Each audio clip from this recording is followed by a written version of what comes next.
పాత్రలు కూడా ధరించవచ్చు, ఏదో అధ్యక్షులుగా నాయకులుగా ఉండే.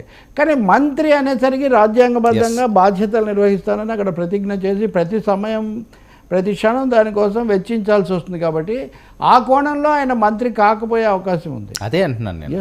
ఎస్ ఆ కోణంలో కేంద్ర మంత్రి అయితే మరీ ఇంకా సమస్య అవుతుంది.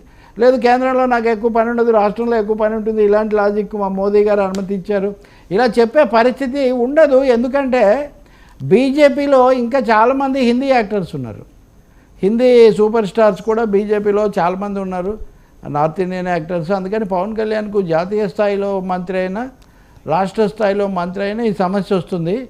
ఇంకోటి ఏంటంటే ముఖ్యమంత్రి ఉప ముఖ్యమంత్రి అంటే పదవిని ఏమైనా వదులుకోవచ్చేమో, కానీ సినిమాలో వదులుకోవచ్చేమో, కానీ ఒక ఆర్డినరీ మామూలు మంత్రిగా ఉండడానికి ఇంత కెరీర్ను, ఇంత జనాకర్షణను, జనాభిమానాన్ని పునాదే అది కదా.